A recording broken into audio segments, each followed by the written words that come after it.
Ek is Pieter Maree. Ek is nou by die Kreks 36 jaar. By die skool gee ek Afrikaans vir graad 7's. En ek gee natuurwetenskap vir graad 7. En ek gee vir graad 1 en graad 6 klas natuurwetenskap en tegnologie. Dan is ek het op department vir die Intercent, waaronder ek 8 onderwysers onder my het.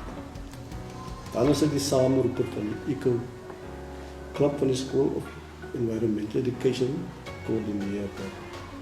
Alles wat die environment betref, gaan eers deur my hande na die prinsipaal. Daarna besluit ons of het moet weet is om daarmee voort te gaan. Ons het in 1991 het ons was 3 onderwysers het ons hier gesit en gesels oor die dinge rondom ons en kyk. Toe besluit ons maar, wat kan ons doen om die mense meer bewus te maak van die omgewing rondom ons. Ons is so 'n pragtige omgewing. Baie natuurlike bosse meer, maar die dennebome was besig om oop te neem. Toe besluit ons goed, ons vat 'n groep kinders van die graad 9's destyds en ons begin met 'n hiking kamp. 12 leerders, 3 onderwysers, ons daarmee begin. Ons het seker so 5 jaar later, toe ons meer as 30 leerders wat toe betrokke was en almal nog gestap en almal wil deel uitmaak van die hiking. Maar terselfdertyd is die Eco Club gebore. En daar wat ons begin bewus raak van die op die terrein self en dan leemtes. Ons het destyds 'n safkool ingeroep, het Cape Nature ingeroep, natuurbewaring. Hulle het ons raad te gee hoe om boontjies op die terrein te plant. Maar vir ons was dit 'n bietjie gesukkelry. Jy plant die boontjie vandag en 3 maande later sal niks meer. Ons heining was te laag. Daardie tyd was dit nog nie krag en die mense het die ingestap in die bosse om te gaan kap. As stap die kinders verby, as jy by die boontjies kan, dan kap dit sommer af. So op die manier, het is al onze pogings vir die eerste klompie jare was pure verdiep, maar ons nie opgeneem. Ons het deurgedruk en later die kinders begin besef maar waaroor gaan dit. So we dacht, kyk na sekere foto's op die terrein, daar bomme wat amper 20 jaar staan, en dan het nou baie mooi gegroeid tussen tyd. En dit is dan nog teken dat die kinders net 'n mindset gemaak. Hulle het besluit, maar tog is die omgewing waarin ons bly vir ons belang. In 1995 tot 1998 het ons so voortgegaan met die Eco Club. En Julie Carlyle van Netjies Veritas begin betrokke. Julie het uitgevind, maar ons is besig met 'n klein skaal en sy het ingetree en ons bekend gestel Netjies Veritas se program wat ons vir aanbied. Op die manier het betrokke geraak met die Adopted Beach program. Dit was die eerste program, eerste kennismaking met Netjies Veritas as persoon. En daardie jare het ons kinders bekend gemaak en die pracht van alles het eers na vore gekom toe die kinders begin besef maar die strand en sy omgewing is toch vir ons as mens. Kinders later gesê meneer, nou verstaan ons waarom ons nie moet besoek op die strand. Hulle het gehelp met die optel van die vissermanne se. So ek sou sommer noem so rapsje op die strand was. Daar was selfs visvang, die ou hoeke, die stukke vislyne, die kinders besef wat die goed is nadelig vir die omgewing, vir die diere en sovoorts. Ons het later uitgebrei vanaf Adopted Beach toe gaan na Dr. River toe. En ons het meer kennis gemaak met ons enigste riviertjie, ons Soutrivier daar by ons en die diertjie wat ontdek het daardie tyd wat net aan Soutrivier gebonde is. Daardie diertjie het regtig waar die hele opset verander en ons het dit so gesê die Soutrivier se boonste gedeelte moet beskerm word. Enige besoedeling bo in die rivier kan die dier onder vernietig. Toe kom ons met die cleaning program. Dit was allemaal gemors.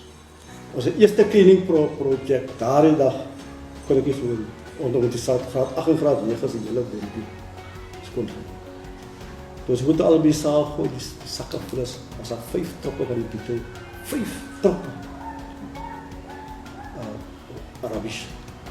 En die mense wil het nie gehoor dat daar soveel rubbish in die gemeenskap kom. Later is daar nog steeds mense wat vullis by 4 verskillende onwettige dumpingspots gaan gooi. Een selfs voor die hek later. Maar ons het nie opgehou nie, ons het aangehou en die mense later begin besef maar hoe dit geskep. So die gemeenskap begin.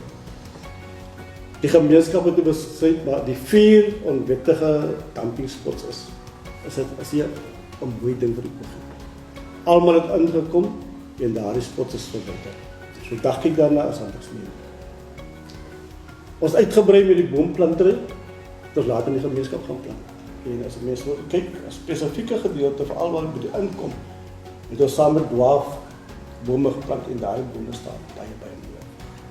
As uit die kinders se oor, as uit die bekende mense uit, maar die bome groei baie mooi. Dat ons later bygekry birdwatching. Maar die kinders weer gaan leer oor voëls. En elke jaar neem hulle deel aan 'n kompetisie wat hulle regtig goed invaar. Ek voorstel elke kind weet wat hoe lyk die voëls in ons omgewing. Op die huidige oomblik is ons besig met EcoBricks. 'n nuwe projek wat ons weer begin het. En ek glo dat sal suksesvol wees as mense kyk die entoesiasme waar sommige kinders hulle bottels volgestamp, tot hard gestamp van die chipspakkies. En met die vooruitsigte wat ons daarmee kan doen, as ek vir ons regtig wel dat minder jare te sien, veel chipspakkies wat op die terrein rondgeleid het verdwyn. Daai chipspakkies van die terrein verdwyn in die bottels. Ek begin met die Letjies Gelied Trust en Adopted Beach. Julie, sy was baie oud, sy was vooruitstrevend, sy het altyd vooruit gedink. Julie Karen. Het ons sy kinders geneem, ons die fynbos gaan bestudeer. Die kinders moes hulle eie place, 'n role place kry. 4 leerders, ek nou nog 2 name, 3 name. Ashby Prins, Bridget Alexander van Colby en Solomon Ashley Solomon. Hulle 4 is Kaap toe gaan deelneem in 'n kompetisie in die Kaap. En daardie 4 kinders, dit is 'n groot mense, jong mense, wat hulle tweede vir die eerste keer al die fynbos as 'n rolprei gaan uitbeeld. En dit was vir my, ek is amper voor die kinders van so 'n laag agtergeblewe gemeenskap wat daar in die Kaap was die dag en sê, meneer, tot eintlik Julie my vooraf laat gebel het toe. Meneer, ons kinders het tweede kom. Dit nie sê julle kinders het altyd sê, dat sê ons kinders, so die aanvaarding van die kinders hele na ons was klaar op verandering in haar mind. Sê, maar sy is deel van die kinders van die Kreeks primêre skool. Bemoedigende woorde vir die mense kan gee. Dan moet man kyk na recycling,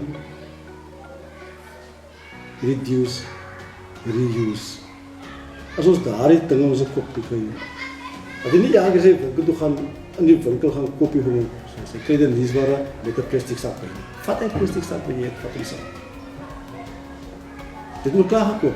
Jy kan maar hele paar keer dieselfde sakkie gebruik en daardie sakkie gaan nie net oor die veld nie. Want dit is die sak wat jy gaan in die veld drink.